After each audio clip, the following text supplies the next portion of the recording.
What's going on, y'all? In my previous video, I showed you exactly how to get your chords and your licks from songs on YouTube. Now, in this video, I'm going to show you something that is extremely critical if you're going to communicate as far as other musicians are concerned and take your music and take your playing to the next level. Here's the thing, with gospel music, a lot of it is shown. A lot of this stuff is handed down from somebody else. You're looking at somebody else's chords. You're kind of learning how to play from observation. Rarely does a gospel keyboard player or a gospel pianist go to Carnegie Hall or go to some place where they're going to perform and have sheet music placed in front of them for a song. Normally these things are memorized from something that you heard or something that somebody showed you. However, in a pinch, and I've used it before, you have chord charts and you actually have sheet music. Now, you don't have to know how to read sheet music in order to play gospel music. In fact, it may be more of a hindrance than it is a help to learning gospel music. What I'm going to show you today, even if you can't read notes on a page, is exactly my method on how I learn a song using chord charts and sheet music. Let's dig in.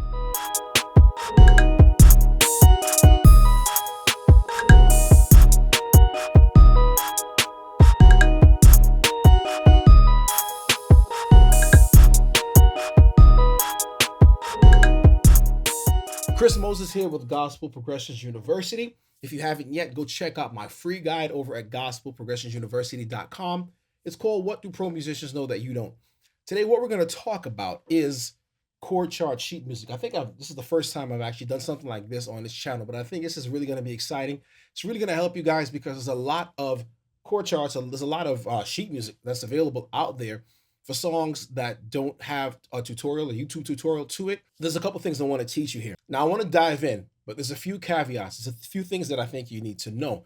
Number one, you need to know how to read chord symbols. If you can't read chord symbols, it's going to be very hard to look at anything and to kind of get an understanding of what I'm going to show you. Number two, this should go without saying, but you need to know the key of the song.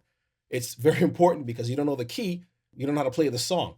And finally, the importance of familiarizing oneself with the song's melody structure and the meter and how all these chords relate is critical. You don't have to know the chords. If you can hum the melody, if you can just kind of bang it out on the piano, that's very helpful. In fact, you should become very intimate with it. And to reiterate, the time structure, whether something is in like a kind of a 4/4 meter, like 1, 2, 3, 4, or something else is like in a 6/8 or 3/4 meter, like 1, 2, 3, 1, 2, 3, sort of like a waltz. So that's important, kind of like this song here. So that takes me to our first song. We're going to look at like three pieces of music here, three songs here, or parts of these songs. So the first one is Bless the Lord, Son of Man. This is Ty Trebet. I know the melody very well, and it's a very simple melody. The chord structures here, we can see it's in the key of B major. It's 5 sharps, and it's G sharp minor 7, F sharp over A sharp, and so on and so forth. So the melody is going to be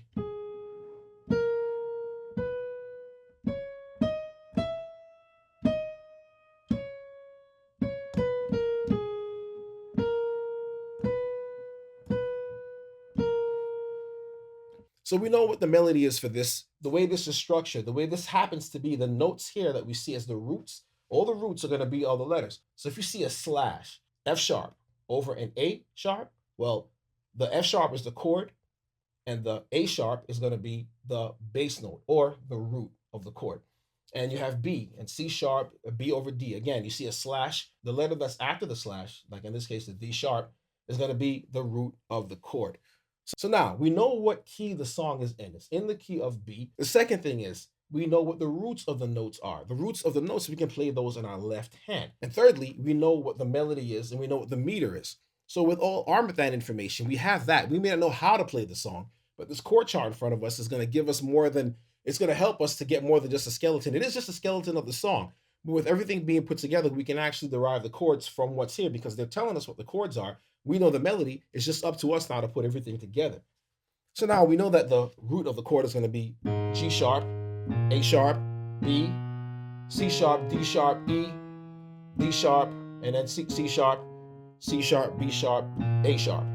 Right, and then we end on here, right? On the G minor or the G sharp, right, chord. Actually note, but we're going to get to the chords now. So in this case, it's very simple. If we have this, we're doubling really.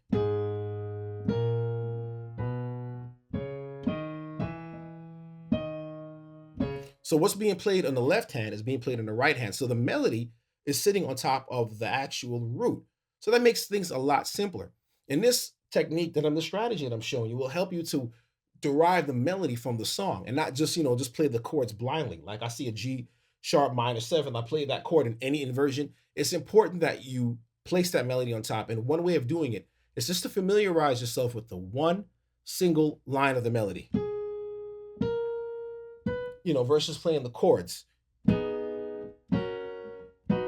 Because you can play the chords in any inversion. You might go, I don't know, and that doesn't sound like the song. It's the right chords if somebody were to sing a melody over that. But it's important as gospel musicians, that we play the melody on top, especially when we're playing keys. Now, what I just did there is show you what some of the chords are. So if we have the melody on top, that means that we know what the chords are going to be. So this is our next thing. We have the melody, the meter, the key. Now we're going to look at the chords. So we have our first chord as G sharp, okay? And it's going to follow that melody line.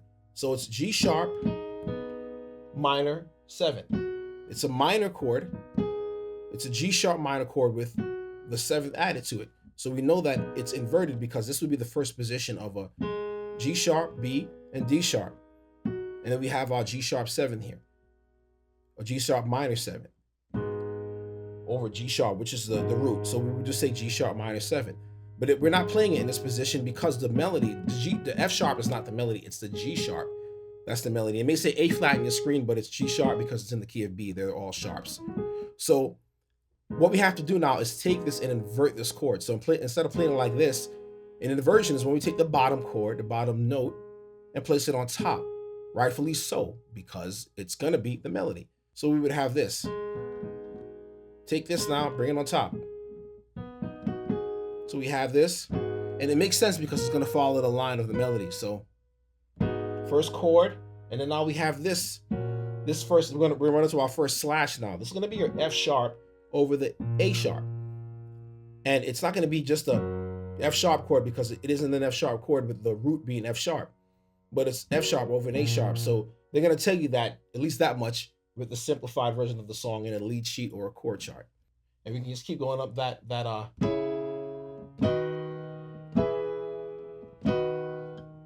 So we know what the chords are because we have them. We have the chords in front of us. We know what the melody is. So being that we have the melody and we have the chords together, this will help us and keep us from inverting the chords and making the song unrecognizable. How many times have you done that? Played a song for somebody and they have no clue. The poor singer's trying to say, I used to do this too. I know. Poor singer's trying to figure out what I'm playing. I know I'm in the right key. I know the chord structure. I know the order of the chords are correct. However, I'm just playing them all over the place, whatever inversion feels right to me. And the song is unrecognizable because it can be just about any song that's out there. So in order to avoid that, again, keep our melody on top. And practicing like this or playing like this, learning like this, will force you to keep that melody on top, will give you the proper inversions of your chords so the song sounds recognizable. Now we have something different. We actually have sheet music. So the sheet music, what makes it different is that it actually gives you a bit more to work with. You have on these staves here, you have the melody, right? And you actually have lyrics that are in line with the different, musical elements like the ties and the slurs and stuff like that. So there's all these different things that you'll see here. You have crescendo and, different dynamic signs that tell you how to play it. So if you can read music and, you can sight read, you know exactly how to play it, just by looking at it, that's wonderful. But what if you don't? What if this is not something that you're familiar with at all? So this is what we're going to do. We're going to take this and break this down, again, the same way. We know that this song is in the key of C major. We know the melody of the song. We've learned that, right? And we also learned that we're just looking at the letters there. Like we have C, we have D, we have C, 2 over E, and all these types of things. And we have words, and we have a sense of rhythm. Because when we see the notes represent not only pitch, but they also represent rhythm. So what we can do now, we can play it. I wish I could play it because YouTube is going to hit me. Even if I'm teaching you, it'll give me a strike and it won't play it, I don't know, in Guam or Afghanistan or someplace, and people over there won't see it. So I want everybody to learn from this. So I'm just going to try to play the melody, and I'll leave the song as a link in the description on YouTube. The irony of that kills me, but it is what it is.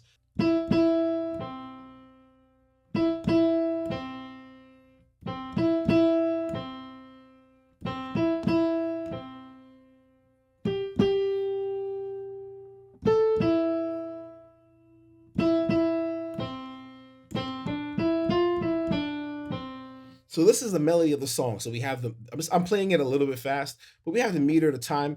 We know what the melody is. We know what the notes are, right? For that. So we see how it's framed. So what we can do now is go back and take a look at the bass line. So I'm just going to skip over the first one. So you have C, right? In the bass or the root of the chord. So it's a C, and we have a D, then we have a E, moving on to an F, then we go to an A, and then there's a B flat, and then there's an E, okay, and then we have an A, and then a B flat again, and then G's. So it may sound a little weird, but again, we want to know what the roots of the chords are. So we're going to play that with our melody. So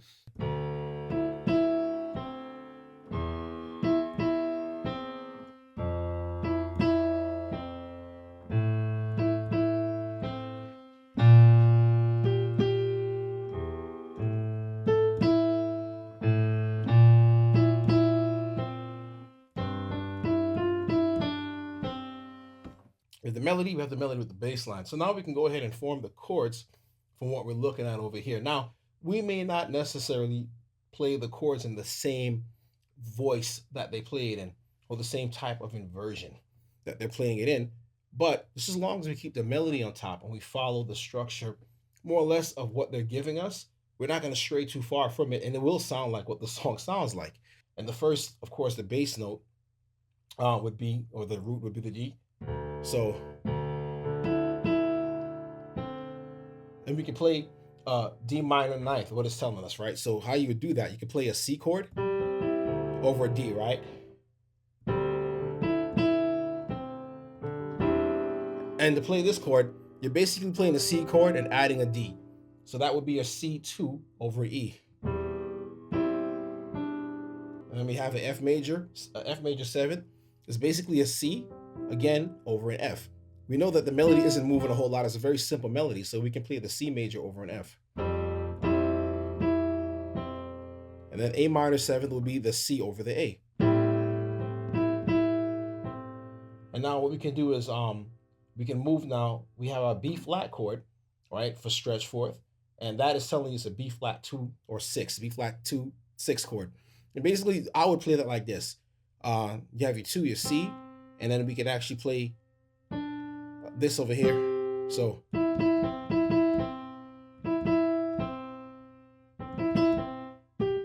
the 6 here would be for B flat is G. So I'll play this here. All right.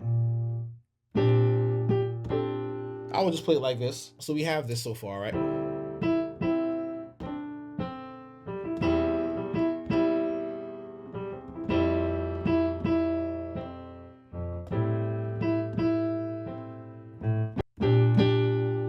And then now they use that chord there as a passing chord, the E, to go to the A. So I would do this. So we can go outside of the melody if we wanted to, just as a passing chord. So right,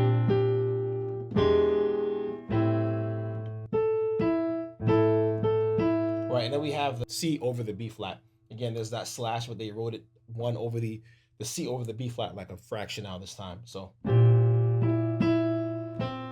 and now you have this over G, right? So it's going to be C major, a D minor, C major, D minor,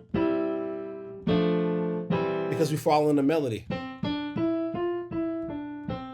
And I will get that entire thing as we practice it and we get acclimated with the melody. It sounds like the song, and then you can embellish it and add little things there. But this gives you the sheet music. Gives you the bare bones minimum of that. Now let's move on and do another Israel song, but we'll do one that's faster, and it works the same exact way. We'll take the same approach with this song, Turn It Around, by Israel Houghton and Aaron Lindsay. I'm gonna play the melody the same way. So it's in the key of D major. All right, we see there that there are 2 sharps, and we see the words that correspond with the notes. And it's gonna kind of help you to place where the chords are.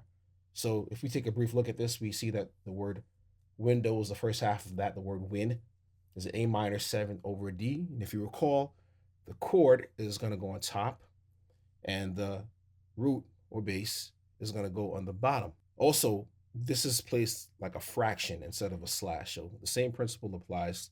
So this is the melody here. It's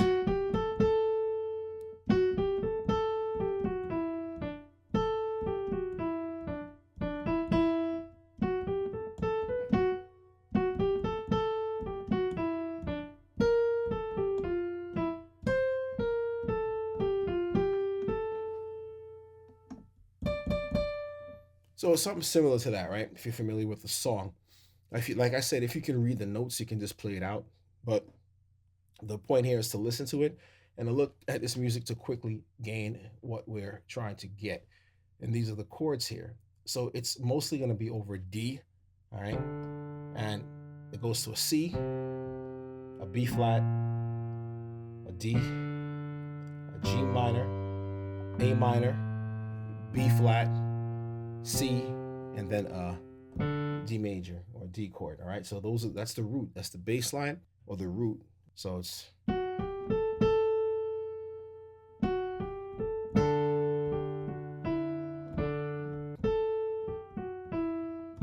right. So it changes slightly, and then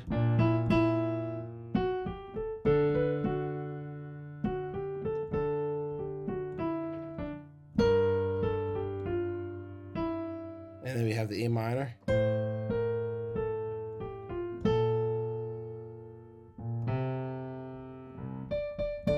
So that's essentially what it would be. So if we played the chords now along with the melody and the root, the chords would sound something like this. I would play. So when you have these chords, right, you have to look at the element of what it's built off of. The A minor 7 is going to be just, of course, A, C, E, and G. Now, it doesn't mean we necessarily have to play everything there. When we look at the sheet music, it's going to give us, of course, the bare bones basic is going to tell us what is the harmony. So this harmonizes with it. We have this. We can do, we can do a C chord. We can do an A minor chord.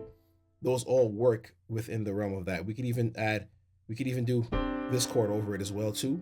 But again, we want to stay close to the melody and true to it. So it would be, you can play either this chord here, or you could do the inversion of the A minor 7th chord, as long as that A is on the top, because this would be the root position of your A minor 7. So we want to take the A and invert the chord and put it on top. Over D, all right?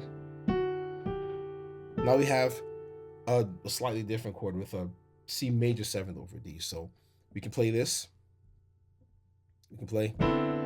What I'm doing here is using the thumb and just the thumb to play the B and the C inverted, because this would be your C major 7 here, and we're not going to play it in this position because the melody is going to be up here. So we would have to play the same chord now, but invert it. So I would do this.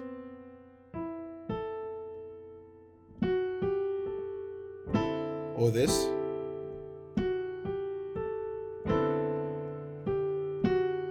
All right, and then we have the same thing for the same chord. Open the windows of heaven. All right, this is your G, A, C, D. And if you are familiar with sus chords, you can tell it has that sus sound to it. So, all right, the next chord is pour on over D. All right, so it's a D chord. Pour out a blessing. That's your melody. It's a C, excuse me, a C9, or we can play it like this, because this is your 9 for C. The chord spelled out being in the root position would be, all right, this is your C9 chord, but we're not going to play it like that, because again, the melody is going to be here. So we have the melody here, pour out a blessing, all right, and the melody is going to be in that D, all right, so it would be this really.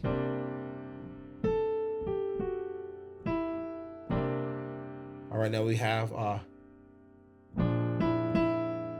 B flat 9 chord. It would really be this in actuality. This would be your B flat 9, because the B flat 9 spelled out again would be, excuse me, we're going to invert that. So, and then we have back to the D, or rather, And then when normally these chords here are going to be played in the downbeat. So open the windows of heaven. So you can do, now we change that now. Okay, we have our G minor 7th. I'm voicing it like this, but just as long as your melody is on top, you have the G minor 7th, the entire chord from root position would be this here. But of course, we're not playing in root position. We're going to invert that. Put the B flat on top, it's just the melody. And now we have our A minor 7th, B flat major 7th. So your B flat major 7 would be, and the melody of the major 7th is going to be on top. So we just play it like this. And then we have a C chord. All right. Rather, I can do this. And then you can play the D. All right. And it would, it's actually giving you a C2 chord. So you can play it like this. And then you go right back to the D major chord, because the tonic of the D is going to be on top. The tonic meaning the tone, the principal note of the key would be here. It kind of switches to B flat, and this really would be the chord, but there's some tricks there that goes beyond the scope of this video of to why that is. I do have other videos that cover this strategy and this form of theory, but that is basically how that would go. That is turning around. So that's how we would use this music, and we'll continue to take that same approach to learn the rest of this song. So to sum this up, what you need to know is how to read chord symbols. That's very important. You need to know the key of the song, and you need to familiarize yourself with the melody of the song. The difference between the chord charts and the sheet music, or the lead sheets and the sheet music, is that the chord charts and the sheet music and the lead sheets will all give you chords. You'll get more of the rhythm of the notes with the sheet music. It gives you a little bit more as far as dynamic and expression and things like that if you're a sheet music reader, or if you can read music. Now, I hope that's helped you. Tell me what you think about this. If this is something that you actually use, if you use chord charts, you use lead sheets or sheet music, let me know if this has helped you to understand it more and to get a better grasp of what you can actually do with a skeleton or a basis or a basic part of the music. If you haven't yet, go and check out my free guide, What Do Pro Musicians Know That You Don't? I'll go ahead and I'll leave the link in the description. God bless you, and I will see you next time.